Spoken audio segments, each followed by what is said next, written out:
So the next step, a very important one, is to register for GitHub.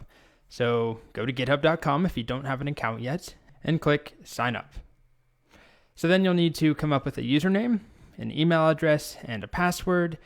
Make sure that you use a real email address because you will need to verify the email. And it's helpful, things work better if the email address that you use here is the one that you configured very early on in the course. If you remember, we did this. Let's see, git config user.email. So I'm actually using a special email that GitHub gives me, but basically we want Git to use the same email address here that we use on GitHub. I use this weird no reply email just so that I'm not like publicly blasting my email address in every Git commit or in every video I do using Git, but it works best if whatever your account email is also set up locally in your Git config, and that just helps GitHub know who you are. You know, when you push up code, it knows to use your profile and your image and sort of track your work. Anyway, so sign up, use an email address, your username, and then the second step, once that is done, is to configure an SSH key. So without going into too much detail, SSH, I believe it stands for Secure Shell, is this protocol that allows us to be authenticated without having to write our email or our username and password every single time we want to interact with GitHub from the command line. So what we need to do is generate one of these SSH keys and then tell GitHub about it. And to do that, we're going to follow the instructions on GitHub that go into detail about how to do that. So it depends on the platform you're on. But the first step is to check if you have an SSH key generated already. And all you do to figure that out is run this command here. So you can just copy this command. You don't want that $sign. And this is going to show a whole bunch of, it may show a whole bunch of existing files in a directory called .ssh. If nothing is in there, or rather if you don't see any of these, idrsa.pub, idecdca.pub. These are all different hashing algorithms. If you don't see one of these, or you just want to make a new key, if you're brand new to all of this, you likely don't have any of these files. It's no big deal. All we need to do is generate a new key. So this is where things diverge a bit if you're on a Windows machine versus a Mac. I don't think the differences are that significant, but definitely do it following the tutorial here on GitHub. Don't use this video as the source of truth. Things change quickly. I'll include it as one of the resources. So I'll go through this process. I've already set up an SSH key, but I'll do the same thing. So we're going to copy this right here, and then we put our email in there, and that will act as our label. So I'm going to go to my terminal, and I'm going to run this, and then in quotes, I'm just going to use this email here. This is the one I use for Git and GitHub. Okay, and then it's going to ask me for a file where it should save that key. So this is the default file name and the default location in this .ssh folder. If you just hit enter, it's going to use that. You can also come up with your own file name if you want. However, all the GitHub tutorials use this name, id_ed25519. So I'm just going to go with that. So I'm going to hit enter and then enter a passphrase. So you can type that passphrase and then enter the same passphrase again. All right, so then it tells me that my identification has been saved in this file and my public key has been saved in a similar file, but it ends in .pub. It's the public key.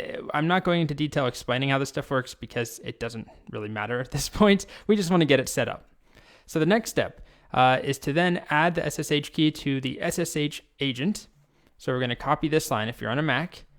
And there are some instructions depending on the Mac OS operating system. I guess that's what OS is. Depending on the version that you're running, you may need to make some additional changes. So I'm going to try this here. Okay, so that looks like it's working fine. So the next step on a Mac is to check if we have this file called config in the SSH directory so we can see if it exists. And if it doesn't exist, you can run this command to make it. So if you get this line that says it does not exist, try this one to make that file. And again, this is only if you're on a newer Mac. And then here, we need to open that file and then put this right here, just copy this and put that in the file. Now, if you gave your file name when you generated the keys, if you gave it a different name from the default, you'll need to reflect that name here. but I'm just going with what they have on the documentation. So I'm going to paste that in. Hopefully you can see this. And save. So that was the name of my file. If you remember right here, this is what I said to save it as. I just hit enter. So that matches this right here, coming from the GitHub docs. Also, if you elected to use a passcode when you generated the key, you'll want this line. And if you did not use a passcode, you don't want that line. Now, the final step here is, well, the final step before we go to GitHub is to copy this line, which is to add our key to something called the SSH agent, which we just started up. And if we do this, again, you need to make sure you're using the correct file name that matches the file name you generated. But again, this is the default. So if you didn't deviate, this is all you need to do. We'll run this line.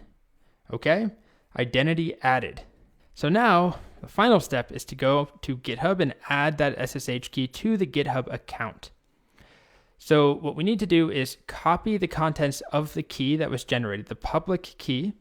So again, just copy this line if you're using the same name and you didn't modify it.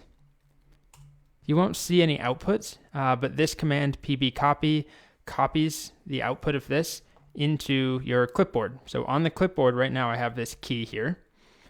So I got that, I have access to it. And now I need to go onto GitHub and go to my profile, the little profile photo up top, and then go to settings, I believe is what it is. Super zoomed in here. Here we are. And then I click on SSH, and then I'll add a new key. So I'll just demonstrate this. If I go to GitHub, here's my profile. I'm going to go to settings, and then SSH and GPG keys. And then I'm going to click new SSH key, just like that. And then I'm going to paste this in, the thing I copied from the clipboard over here, or copied to my clipboard. And then give it a title, just like laptop, for example, or my key, it doesn't matter. And I'm going to add it. All right, so we should be good to go now. I know it's an obnoxious process, but once we have it done, you really don't ever have to do it again, at least not on this machine. With that said, I'm gonna do it again after recording this video, but we should have the key set up and we'll know if it works or not when we try pushing in the next couple of videos.